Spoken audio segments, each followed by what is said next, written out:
저번에 얘기를 하긴 한 것 같은데 학원 방침상 4시간 테스트를 보는 건 이제 불가피하고요. 피할 수가 없고요. 무조건 봐야 되는 거고요. 고정을 시켜놓을 건데 가급적이면 이제 여러분들한테 도움이 되면서도 부담을 최소화할 수 있는 테스트 방식, 그걸 제가 고민을 했는데 지금 테스트는 1, 2, 3 세 가지, 일주일에 3번 수업을 들었으니까 3가지 패턴으로 가는 건데, 월요일에는 항상 어휘 테스트를 보는 것이고요. 아까 얘기했듯이 이제 보기가 있어 없어, 보기가 있는 거, 그리고 기출에 나온 거 100% 알겠죠? 6개는 기출에 나온 거. 그래서 기출이고 보기가 주어져 있는 걸로 월요일에 항상 테스트를 봐요. 알겠죠? 그러니까 이건 돌아오는 월요일은 기존 방식대로 마지막 시험이 될 거예요. 그 다음에 이제 수요일에는 이제 문학하고 독서 가운데서 독서로 가고 독서, 그리고 금요일에는 이제 문학, 이렇게 때에 따라서 문학과 독서 순서가 바뀔 수도 있긴 한데 이렇게 독서하고 문학 각각 테스트를 보는데, 문학 같은 경우는 EBS 작품 설명을 한 다음에 설명한 작품 문제를 풀 거예요. 알겠죠? 그래서 이건 수능식으로 수능형 문제가 되는 것이고요. 얘는 보기를 주고 찾아쓰기 하는 유형이 되는 거고, 얘는 수능형으로, 얘도 수능형으로 짤막하게 이제 5분에서 한 10분 정도에 풀 수 있는 분량으로 테스트를 볼 거예요. 알겠죠? 이런 식으로 갈 거예요. 다음 주까지는 기존대로 가는 것이고, 그 다음 주부터 3월 둘째 주가 되겠네요. 3월 둘째 주 정도부터 이렇게 진행을 하게 될 것 같으니까 마음은 먹고 있어야 돼요. 알겠죠? 다음 주 월요일 일단 이 자료를 드릴게요. 그래서 3월 2일, 3일, 4일, 5일, 3월 5일인가요? 월요일이? 5일로 기억이 되는데 5일쯤에 시작될 때는 저 어휘 테스트로 시작을 하는 걸로. 이렇게 덥지? 자, 힘내자. 자, 그러면 4번 지문으로 돌아와 보겠습니다. 4번 지문으로 돌아와 보시고요. 내가 이렇게 휙 돌아다니면서 질문 있냐고 물어보니까 또 질문을 하시네요. 그래서 그 4번 지문에 아까 내가 17번, 18번 문제 얘기를 했었는데 19번 문제에 대한 질문이 나왔어요. 19번. 자, 19번 문제 가볼게요. 19번 같이 볼게요. 자, 보고 있니? 19번. 19번 문제 보시면은 작은 마을과 그 이미지가 대응되는 것은 했는데, 다로 가시면은 다의 작은 마을이 나와요. 다의 작은 마을. 작품 제목은 이제 그리움이고요. 그리움이라는 작품 속에 작은 마을이 나오는데, 이 작은 마을, 우리 그 작품 분석 표 보면은 고향이라는 단어가 나오잖아요. 어디 시 어느 구석에 고향이라는 말이 있습니까? 싶겠지만은 고향이 아니라고 할 수도 없죠. 시 자체는 나와 있지는 않으나 고향이 아니라고 또 볼 만한 것도 없어요. 왜냐면 두고 왔대잖아요. 두고 온 북쪽이에요. 그쵸? 북쪽은 북쪽인데 두고 온 북쪽이에요. 누구를 남기고 왔어요? 너를 남기고 왔어요. 그 작은 마을이거든요. 이 작은 마을은 방위상 북쪽에 있고 네가 있는 공간이고요. 나는 거기서 떠나온 상태거든요. 이렇게. 그래서 나는 그곳에 남아있는 너를 그리워하고 있는 상황이잖아요. 맞죠? 그래서 일추의 보건대 떠나온 그곳에 대한, 또 떠나온 그 인물에 대한 그리움이다 라고 말할 수 있어요. 근데 이거를 고향이라고 직접적으로 말은 하지 않았으나 아니라고 할 수 없어요. 그런 이미지를 갖고 있는 거거든요, 지금. 그래서 고향이 꼭 아니어도 상관은 없어요. 그냥 지시대명사로 그곳이라고 해볼게요. 그곳. 그럼 되죠? 그곳이죠? 그곳이에요. 그럼 그곳의 이미지와 통하는 걸 찾으면 되죠. 고향이 마땅하지 않고 받아들이기 힘들면 그곳이라고 그냥 해. 그럼 이제 보세요. 가를 가시는 건데 가로 가보세요. 가에서 이제 고르는 거야. 기역, 니은, 디귿, 리을, 미음 고르는 건데 쭉 있다 보면은 기계 굴러가는 소리 하면서 디귿 보일 거예요. 그쵸? 디귿에 기계 굴러가는 소리. 보이죠? 이건 도시예요. 도시가 아닌 시골이에요. 도시 이미지죠. 도시. 기계 굴러가는 소리. 도시. 공간상 도시예요. 선생님 잘 모르겠는데요? 좋아. 그럼 이건 이곳이냐 그곳이냐? 이곳이다. 다시 말해서 화자의 현재 위치라고 말할 수 있어요 없어요? 화자의 현재 위치라고 말할 수 있어요 없어요? 있죠. 화자의 현재 위치. 그렇지 않아요? 저 봐보세요. 1, 2, 3, 4, 5 다섯 번째 행으로 가보면은 두 점을 치는 소리. 지금 들리는 소리야. 상상하는 거야. 지금 들리는 소리 아니에요. 방검대원의 호각 소리. 지금 들리는 소리. 맨밀묵 사료 소리에 지금 눈을 뜨면 멀리 육중한 기계에 굴러가는 소리라고 하잖아요. 그쵸? 기계에 굴러가는 에서 는에다가 이렇게 네모를 딱 해봐. 는. 그러면 지금 이게 현재형으로 쓰일 수 있는 관형사형 전성어미잖아요. 어미 배운 친구들은 알아볼 수 있어요. 현재를 나타내는 말이에요. 그러니까 화자의 현재 위치라고 말할 수 있어요 없어요? 있죠. 거기서 듣는 소리거든요. 오케이? 최소한 이곳인 것이고 따라서 어디가 아닌 거예요? 그곳이 아니라는 것은 알 수 있죠. 그곳이 아니다. 이전에 지내던 그 공간 아니다. 그러면 이제 다시 밑으로 내려가서 리을 언저리로 가는 거예요. 디귿 아랫줄. 가난하다고 해서 그리움을 버렸겠는가? 라고 하면서 이제 외로움 얘기하다가 그리움 얘기하고 있잖아요. 오, 나왔다. 리을에 디귿의 바로 아랫줄 있죠. 디귿의 바로 한 줄 아래만 내려오면은 한 행만 밑으로 내려오면은 그리움이라는 단어가 나오잖아요. 오, 그렇죠? 그리움의 대상이 있다 이거 아니에요. 그게 어디예요? 보니까 어머님 보고 싶소. 그립다. 누가 그리워요? 어머님이 그리워요. 근데 그 어머님은 어디에 계세요? 지금 이곳에 있어요 없어요? 보고 싶소? 했으니까 여기 없지? 여기 없어요. 그리고 또 내 볼에 와닿던 어머님 보고 싶소. 그 다음 집 뒤 감나무에 그랬어요. 어머님은 어느 집에 계시는 거고 그 집의 일부가 바로 감나무가 있는 그런 공간인 것이고 이렇게 됐죠? 까치밥으로 하나 남았을 새빨간 감 바람 소리도 그려보지만 그랬어요. 그려본다.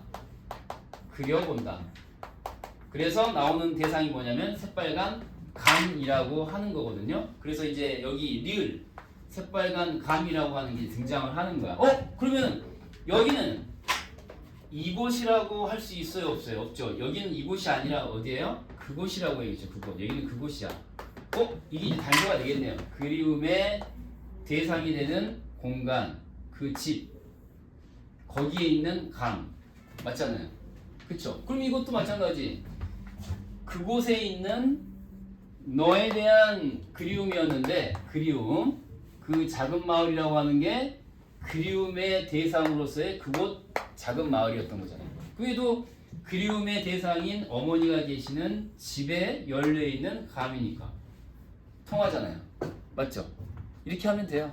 왜 단서가 되는 건 뭡니까? 성준님? 단서가 되는 건 뭐예요? 그리움이야. 그리움. 오케이? 고양이라고 꼭 짚어야 되는 거냐? 그건 아니에요. 이해됐죠? 오케이.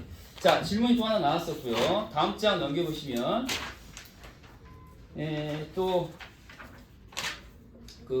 아까 질문이 나왔었던 그 소신공양 그게 몇 번 질문이었더라 우리? 소신공양 7번 질문이었어. 몇 번 질문이었죠?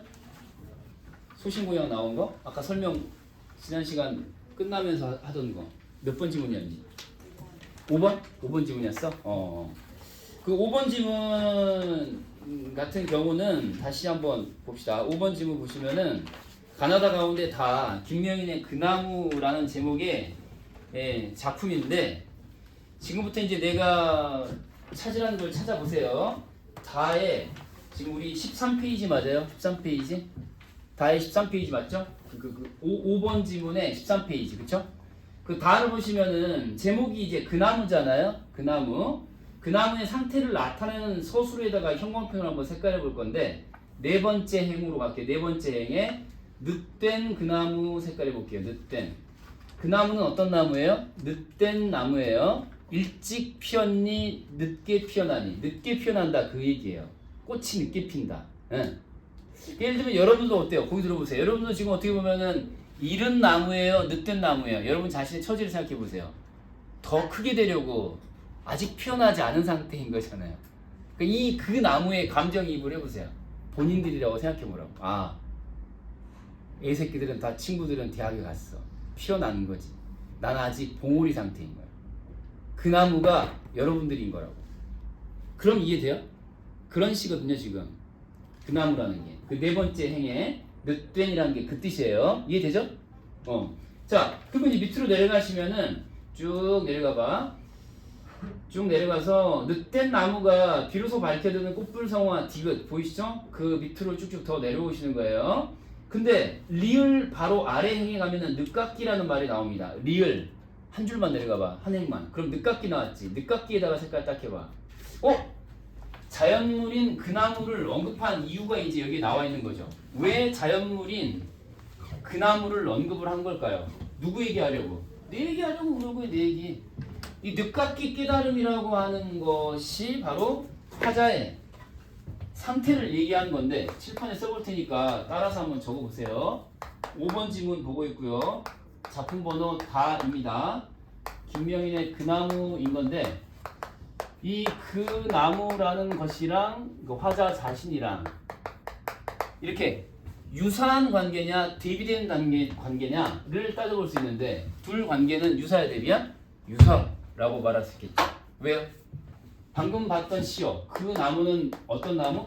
늦된 나무. 그러니까 늦게 피어난다 이게 꽃이. 남들 다 피어났을 때 봉운 상태에 머물러 있다. 응? 그 다음에 이제 화자는 뭐예요? 늦깎이라는 표현 나오잖아요. 늦깎이. 그러니까 이제 개화가 늦는다. 꽃이 피어나는 자연현상 개화가 늦다. 그런 의미의 늦된이고 얘는 뭐야? 깨달음이라고 하는 상태에 이르지 못했다. 그 상태에 이르는데 시간이 좀 더 걸린다. 남들보다 이런 얘기죠. 이해돼요?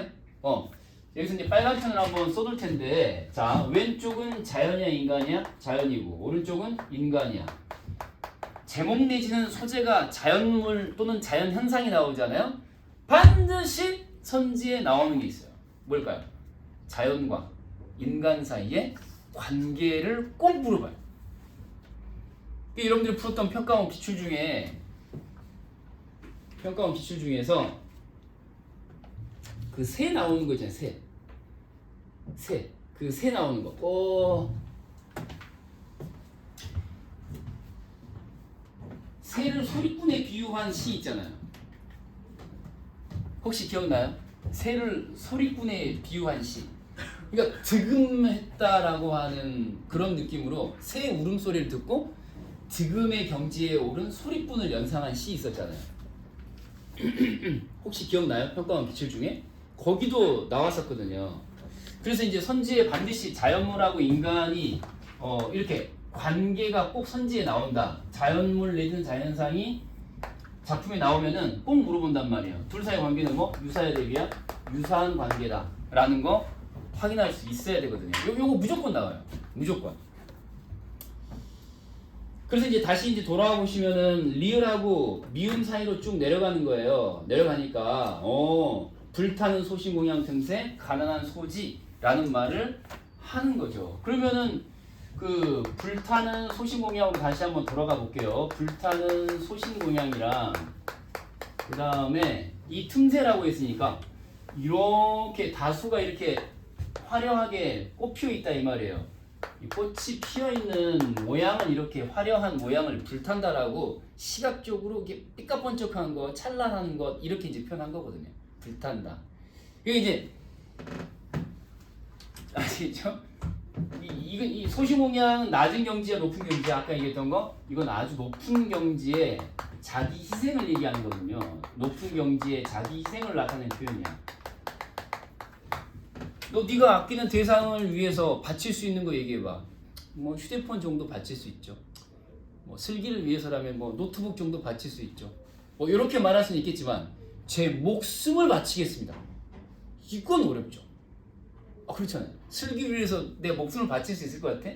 그걸 좀 생각해봐야 돼. 그러니까 이 소신공양이라고 하는 거는 죽음이거든요. 자기 자신의 죽음을 얘기하는 거예요.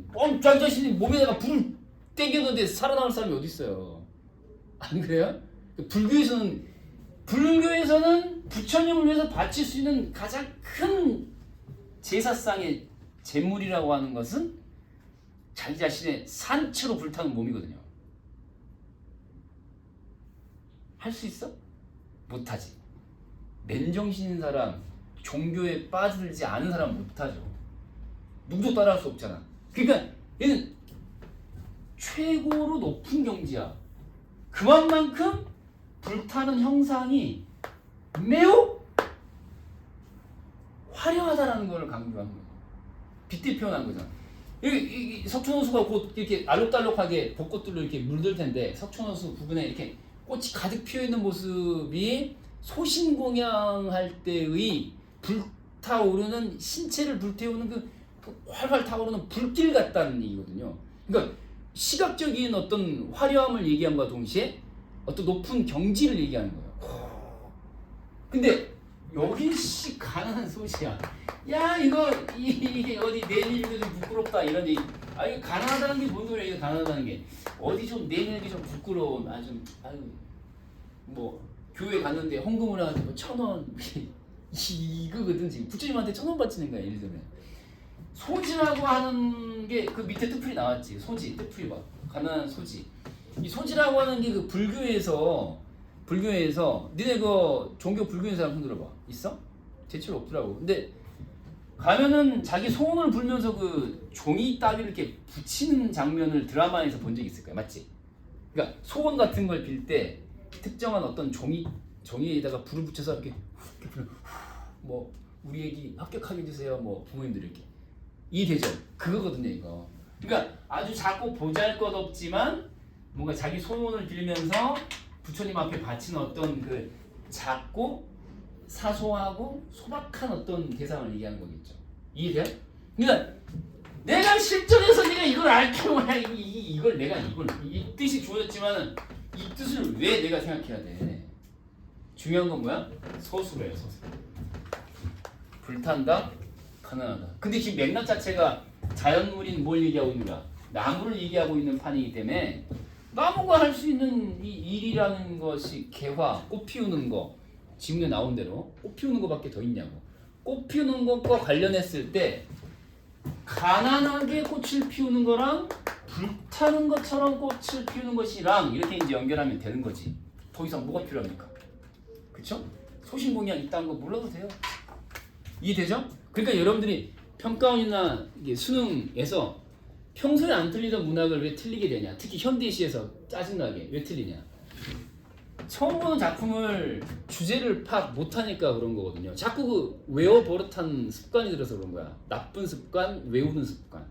그러니까 외울 건 외워야 되는데 거기서 멈추는 습관을 버려야 돼. 그 이상이 필요한 거거든요. 오케이? 그래서 지금 사전 정비 작업을 하는 거야. 근데 지금 EBS에 바로 돌입하지 않고 막 이렇게 예열을 하고 있는 이유가 그런 거거든요. 이게 다 피가 되고 살이 되는 거야. 일주일만 더 참으란 말이야. 일주일만 더 참고 EBS 폭풍 정리 크고 어렵니? 다 까먹고 또 봐야 되고 반복하고. 근데 그거 아닌 거 나오면은 해석을 못 하고. 그게 뭐야 그게 도대체? 어? 전열을 정비해야 될 시기야 지금 여기는. 알겠죠? 일주일 불태우란 말이야. 소신공양까지는 아닌데. 오케이? 일주일 꼭 분석표 써야 돼. 다솜님 그거 잘 쓰고 있죠? 아까 보니까 그건 열심히 하고 있는 것 같은데 아닌가? 하고 있죠? 힘들면 옮겨적기라도 해봐야 돼.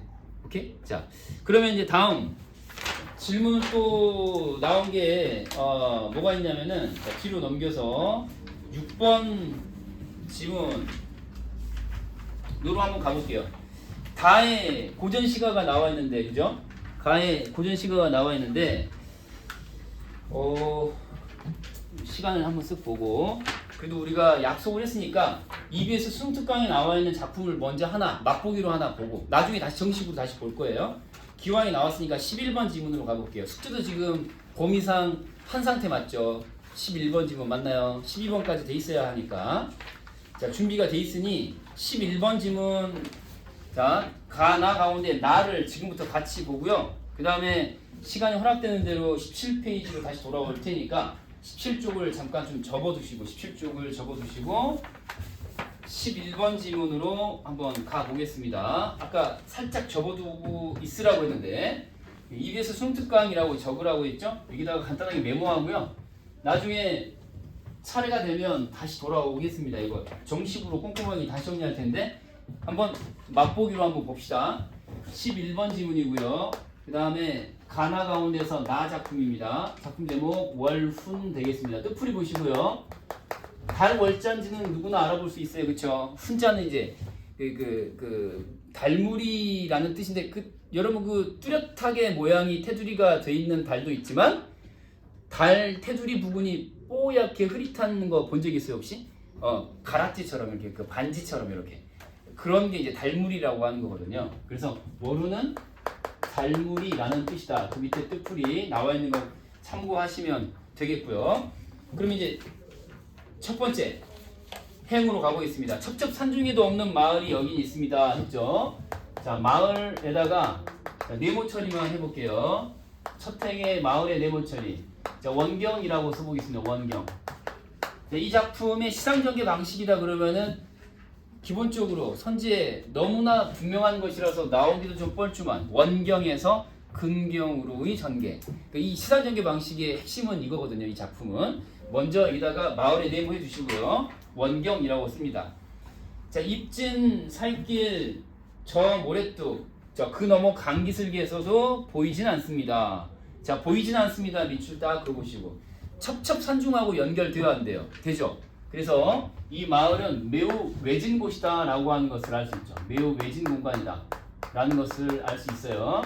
자, 그 다음에 1행, 2행, 3행 내려가시면 허방다리 드러내면 보이는 마을이라고 했어요. 허방다리라고 하는 게 일종의 동을 잡으려고 이렇게 구덩이를 파놓은 것이라고 생각하면 돼요. 허방다리를 드러내면 보이는 마을이다 라고 끝났습니다. 그 마을의 동그라미 해볼게요. 마을의 동그라미 이건 이대로 놔두시고 자 1행, 2행, 3행 지나서 그 3행에 세 번째 줄에 보시면은 마을이라고 나와 있어요. 마을 정확하게 3행이라고 하면 안 되는데 세 번째 줄 마을 있죠? 여기다가 이제 동그라미 한번 해보시고 여기다가 동그라미 한 이유가 있어요. 이게 딱 보면은 이게 한 행이 사실은 세 줄에 걸쳐 있는 거죠. 사실은 1행의 세 번째 줄 이렇게 해야 맞죠 원래는. 첫 번째 행의 마무리를 마을이라고 하는 품사 명사로 하고 있잖아요. 맞죠? 그래서 이 마을에 동그라미 하신 다음에 명사로 시행을 마무리한다. 지금 연의 구분 없이 쭉 나오는 산문시 형태를 띠고 있긴 한데 그래도 이 한 행이 명사로 끝났다라는 것을 확인할 수 있죠. 이건 보통 이제 시상을 강조한다 정도로 기능이 있죠. 이렇게. 그리고 두 번째 행으로 갑니다. 갱속 같은 마을. 꼴깍. 자, 꼴깍에다가 밑줄 그어보도록 하겠습니다. 꼴깍. 침 넘어갈 때 나는 소리. 뭐 이런 정도 느낌. 그쵸? 꼴깍. 그래서 이건 음성상징어다라고 말할 수 있어요? 없어요? 있죠. 음성상징어라고 상위 개념어를 일단 쓰겠습니다. 음성상징어라고 쓸게요. 음성상징어 안에는 이제 의태어, 의성어 다 들어가는 거니까 일단 써두시고 자, 해가 노릇꼬리 해가 지면 했는데 해가 지면에다가 밑줄 해가 지면 해가 지는 거니까 사소하게나마 정리해 보겠습니다. 해가 지는 거니까 상승 이미지야 하강 이미지야. 해가 진다 위에서 아래로 진다니까 하강 이미지라고 말할 수 있겠죠. 그쵸? 해가 지면. 그리고 계속해서 봉당에 불을 켜지요. 자, 콩깍지처럼 후미진 외딴집 했는데 자, 외딴집 후미진 외딴집 할 때 외딴집에다가 또 네모 처리 딱 해볼게요. 외딴집. 자, 네모. 자, 마을이 있었고요. 외딴집이 보이죠? 외딴집에다가 또 네모 처리하는 거예요.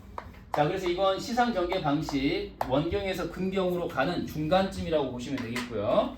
자, 계속해서 자, 불빛은 앉아 이슥토록 창문은 뭐가 빛입니다.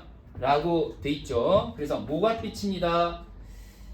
콩깍지처럼 전부 다 시각적 이미지인데 콩깍지처럼에다가 밑줄 한번 그어보시고 콩깍지처럼에다가 밑줄 그으시고 비유라고 간단하게 이제 써두시고요. 뭐가 비칩니다. 시각적 이미지라고 할 수 있겠죠. 자, 긴 밤입니다 라고 했는데요. 긴이라는 말에다가 동그라미 해보시고요. 원래는 긴이라고 써야 되죠. 네, 원래는 긴이라고 써야 되는데 이렇게 맞춤법이 맞지 않는 걸 쓰고 있죠. 그래서 이런 거는 뭐라고 합니까? 시적인 허용이라고 한다. 이 정도. 기대효과는 뭐죠? 두 글자로 늘려서 적었어. 그러면은 시적 허용을 통한 기대효과는 뭐 운율을 형성한다랄지 리듬감을 형성한다랄지 보통은 그렇게 나와요. 그래서 리듬감을 형성한다, 운율을 형성한다. 물론 내재율이죠. 네. 그래서 다음으로 이제 가보시면은 외딴 집 노인은 홀로 잠이 깨어라고 했는데 외딴 집 노인은 홀로 잠이 깨어라고 했어요. 노인에다가 동그라미 딱 해보시고요.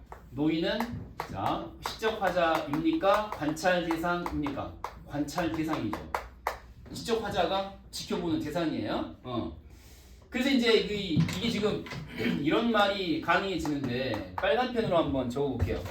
이 작품이 그 현대시의 역사에서 가장 중요한 포인트는 뭐냐? 지금 빨간색으로 적은 저 두 글자예요. 저렇게 보이지 않는데 저렇게 시험에 나와요. 두 글자로 대표적인 작품이거든요. 저게 시적 대상인 노인을 관찰을 하고 있는데 사실 노인은 매우 슬프다랄지 노인은 매우 외롭다랄지 이렇게 직접 대놓고 말할 수 있으나 그렇지 아니하고 지그시 그냥 지켜보기만 하는 태도를 계속 유지하고 있는 게 핵심이거든요. 이런 걸 뭐라고 합니까? 관찰 조명, 관찰 조명. 오랜 시간 관찰에 머무르면서 조명만 들이대는 느낌으로 지켜보는 거. 그거 뭐라 그래요? 관조라고 하는 거거든요. 관조라는 말이 이제 노인에 대한 화자의 태도, 관찰하는 태도에서 지금 나온 거거든요. 써볼게요. 관찰한다, 조명한다. 이때의 관자와 조자를 조합한 거라고 생각하면 돼요. 이제 관조는 이제 특별히 부연 설명을 하면은 두 가지 중에 하나인데 감정을 드러내는 말이 나오지 않는다거나 혹은 오랜 시간 지켜본다거나 그 이후에 깨달음을 얻는달지 이제 이런 것들을 얘기하는 거거든요. 근데 최소한 감정을 나타내는 표현이 아예 없거나 혹은 우회적으로 그 감정을 드러낼 때 그때 이제 우리가 관조라는 말을 포괄적인 의미로 씁니다. 찾기 쉬운 방식은 이거예요. 시 속에서 감정을 드러내는 말이 1도 안 나와. 그래서 이제 관조란 말이 대체로 나오는 조건이 되는 거거든요. 근데 나오죠. 나오잖아요. 운다라는 표현이 나오죠. 운다. 감정을 드러내는 표현이 나오긴 나와요. 그런데 그게 우회적인 방식으로 나와 있다. 라는 점에서 관조라는 말을 쓸 수 있어요. 왜요? 관찰 대상의 정서 상태를 돌려서 말하고 있는 방식. 그런 의미의 관찰이기 때문에 관조라는 말을 또 쓸 수 있어요. 이해돼요? 자, 계속해서 내려갑니다. 그래서 좀 밑으로 가시면은 자, 출출한 나머지 물을 깎기도 하고 고구마를 깎다 문득 바람도 없는데 어쩌고저쩌고 그랬죠? 무를 깎는다, 고구마를 깎는다라고 했는데 무 동그라미, 고구마 동그라미 볼게요. 무랑 고구마 각각 동그라미 해보시고요. 자, 이게 노인의 무료함을 달래는 대상이다. 무료함 달래는 대상이다. 밤에 시골 산중에서 뭐 할 일이 뭐가 있겠어요? 지금 휴대폰도 없고 TV도 없잖아요. 보통 할아버지 같은 경우는 뭐 옛날 같으면 TV 켜놓으면 되는 건데 뭐 그 이전 시대면 라디오고 뭐 그런 건데 전혀 없는 상태니까 무료함을 달래는 대상이다. 무를 깎기도 하고 고구마를 이렇게 어찌 해보기도 하고 그런 거예요. 그래서 이제 형광펜으로 다시 한번 그 3행의 첫 줄이에요. 그러니까 긴 밤입니다라고 시작하는 그 줄에 가운데 홀로 있죠. 홀로. 노인의 처지를 나타내는 표현. 홀로. 여기다가 형광펜으로 색깔을 딱 하는 거예요. 홀로. 지적 대상인 이 노인의 처지는 이 고독한 처지다, 외로운 처지다 라고 말할 수 있겠죠. 고독하다, 외롭다 이렇게 홀로라는 표현이 이제 그런 걸 나타내 준다라고 말할 수 있겠죠. 그 다음에 이제 나오는 게 그 설레임이라는 단어랑 그 다음에 온기라는 단어가 나오는데 읽어볼게요. 시나브로 모르는 사이에 조금씩 이라는 뜻인데 시나브로 모르는 사이에 조금씩 풀려 내리는 집단 집 오라기에 설레임을 듣습니다. 자, 이런 것 때문에 그런 거거든요. 이건 빨간 편으로 밑줄 그어볼게요. 설레임을 듣습니다. 설레임을 듣습니다. 에다가 밑줄 한번 그어볼게요. 설레임을 듣습니다. 빨간 편으로요. 설레임을 듣습니다. 이것 때문에 이제 이게 가능한 거야. 뭐가? 관조라는 말. 설레임을 듣습니다 라고 하는 것 때문에 이 관조라는 표현을 쓸 수가 있어요. 요렇게. 왜요? 설레인다라고 표현하지 않았다고요. 노인이 설레고 있다라고 말하지 않았어요. 여러분 설레임을 듣습니까? 설레면 설레는 것이 뭘 들어요. 그렇잖아요? 그러니까 마치 설레임이라고 하는 것이 자기 자신의 내부에서 일어난 정서 반응이 아니라 외부에 존재하는 어떤 것인 것처럼 표현했잖아. 설레임이 외부에서 들려온다는 느낌으로 지금 표현했잖아요. 맞죠? 실제로는 자기가 설레는 거 아니겠어요? 노인이? 아니 그럼 찾아온 손님도 없고 홀로 지내는데 문화 깎고 감자 깎고 고구마 깎고 있는데 밖에서 뭔가 지푸라기 소리가 싹 소리 나니까 혹시? 이런 거 아니에요. 그러니까 노인이 설레는 건데 내적인 반응이잖아요. 근데 외부에 있는 어떤 것이라고 표현한 거잖아요. 이해돼요 안 돼요? 외부로부터 오는 것이라고 달리 표현했잖아. 내부에서 일어나는 건데 외부에서 찾아오는 거라고 지금 표현했잖아. 맞죠? 그러니까 관조라고 하는 거야. 왜? 우회적이니까. 우회적이 뭔데? 직접이야 간접이야? 간접적으로 돌려 말하기 간접적으로. 에? 그래서 이제 관조라는 말을 쓰는 거거든요. 그러니까 이 시는 무조건 관조를 기억해야 돼요. 관조. 관조. 설레임을 듣습니다. 이거는 실제로는 누구의 정서라고요? 실제로는 노인 거야. 노인 거라고. 외부에 있지 아니하고 내적인 작용으로서의 그 설레입니다. 그 다음에 귀를 모으고 듣지요. 후루룩 이라고 했는데 역시 후루룩 동그라미 딱 해보시고 후루룩 동그라미 해보시고 자 그냥 땡땡 해버릴게요. 명성상징어 맞죠? 청아기세 날에 묻는 이름 모를 새들이 온기를 생각합니다. 역시 빨간 편으로 밑줄 그을 거예요. 이거 빨간 편으로 해야 돼요. 새들이 뭘 생각한다고요? 온기를 생각합니다. 온기를 생각합니다. 나중에 이제 EBS 작품 폭풍 정리할 때 이 빔을 쏘고 그 다음에 따라 필기하기 할 거니까 지금은 좀 불편하도록 참아라. 알겠지? 나도 불편하고 니들도 그렇고. 자, 온기를 생각합니다. 밑줄을 딱 그란 말이야. 빨간 편으로. 그러니까 이게 지금 뭔 소리야? 이 온기, 새들이 온기를 생각한다는 게 아니 새들이 따뜻한 기운을 새들이 갖고 있는지 어쩐지를 어떻게 알아? 가서 만져보지 않는 이상. 그렇지 않아요? 그러니까 이건 뭐예요? 외부에 있는 대상들이 노인 자신에게 온기를 좀 가져다 주었으면 하는 바람이 있는 거죠. 이해돼요? 그러니까 아까 얘기는 이제 실제 노인의 설레임 그랬는데 이건 기대감으로서의 설레임이죠. 필기 한번 덧붙여 적어놓으시고 이 설레임은 혹시 누군가 날 찾아왔나 하는 그러면 좋겠다라고 하는 기대감으로서의 설레임이었죠. 그렇죠? 이것도 역시 마찬가지. 온기를 생각한다라고 하는 거는 홀로 지내는 그 외로운 처지에 고독한 처지에 노인이 타인의 정겨운 어떤 그 온기를 기대하고 있는 거죠. 빨간 편을 밑줄 딱 그어놓으시고 그러니까 이거 자체가 뭡니까? 외롭다, 고독하다, 이런 슬프다, 뭐 이런 거 등등의 그 부정적 뉘앙스의 정서를 직접적으로 말하지 않는다고. 그냥 새들이 온기를 생각할 뿐이야. 거꾸로 생각한 거야. 실제로는 노인에게 온기가 있는 거야, 없는 거야? 없는 거죠. 노인에게 온기가 없고 또 온기가 필요해. 이렇게 말할 거를 생각합니다 라고 표현한 거죠. 숨을 죽이고 생각하죠. 참 오래오래 노인의 자리맡에 밭은 기침 소리도 없으려면 했는데 자 괄호 처리 한번 해볼게요. 참 오래오래부터 없을 양이면까지 참 오래오래부터 없을 양이면까지 괄호 처리 딱 해볼게요. 그럼 이제 이거는 시간의 땡땡이라고 정리할 수 있겠네요. 들어갈 만 두 글자 뭡니까? 오래오래 뭐뭐도 없을 양이면 그랬어요. 근데 고구마 갖고 무 갖고 하다가 콜록콜록 하는 소리도 없어질 정도로 시간이 어쨌다는 얘기예요. 흘렀다. 그렇죠. 경과했다. 시간의 경과를 나타내 주는 표현이에요. 시간의 경과라고 써보시고요. 됐습니까? 아, 네. 예.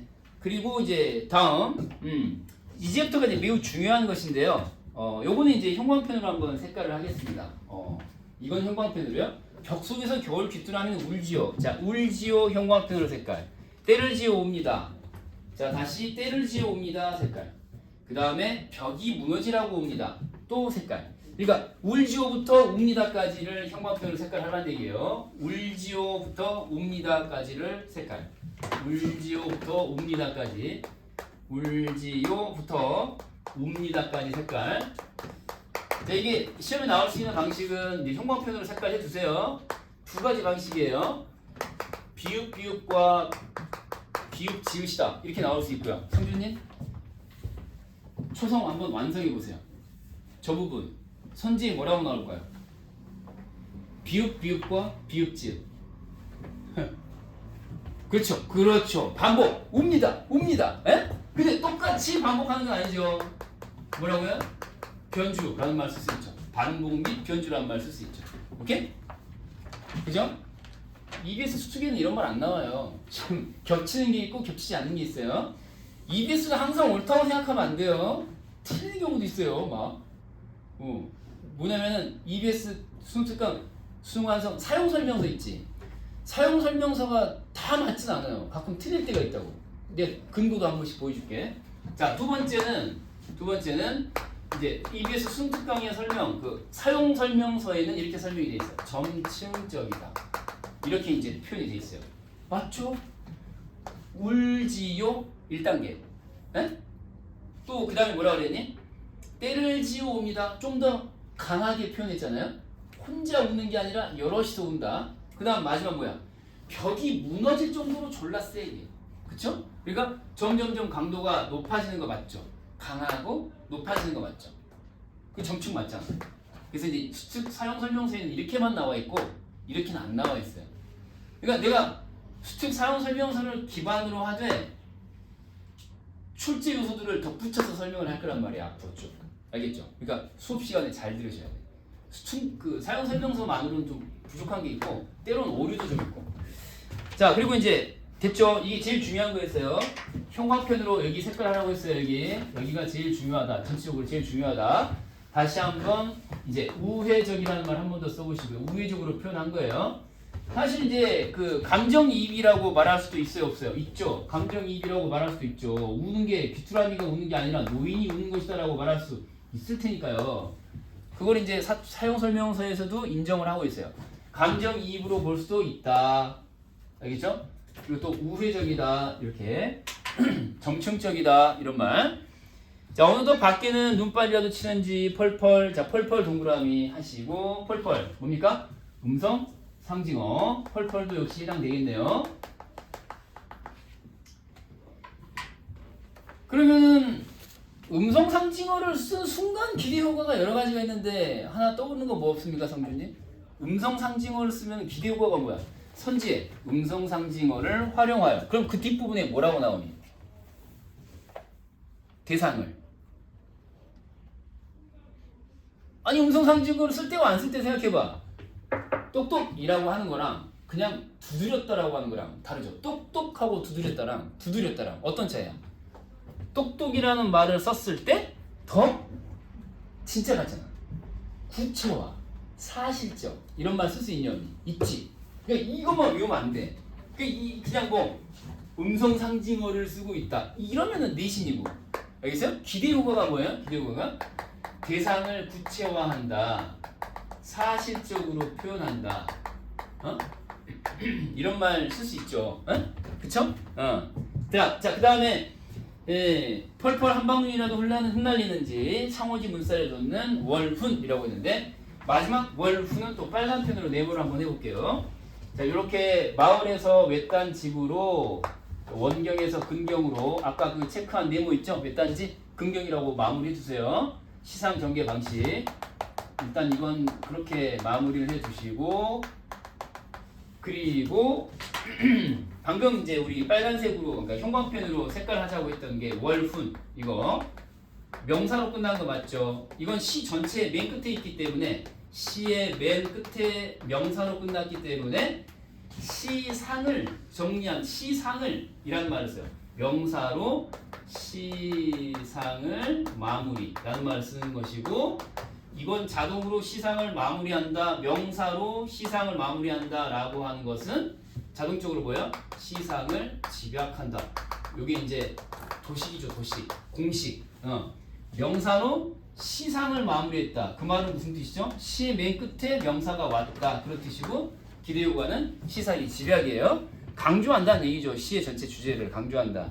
월운을 강조하고 있는 거예요. 창밖에 이렇게 쭉 달무리가 졌다. 이거요. 이 시 전체 주제를 말해봐라. 그러면은 뭐예요? 홀로 지내는 노인의 고독, 외로움 뭐 이런 정도로 생각하시면 되겠죠. 제일 중요한 단어는 뭐라고요? 관조입니다. 관조. 관조를 기억하셔야 돼요. 관조. 직접적이야, 간접적이야? 간접적이고 우회적인 방식으로 이렇게 기억을 하시면 되겠어요. 그 다음에 다시 이 관련 문제 한번 봐볼까요? 이미 문제 풀었으니까 혹시 이해 안 되는 게 있으면 한번 살펴볼 텐데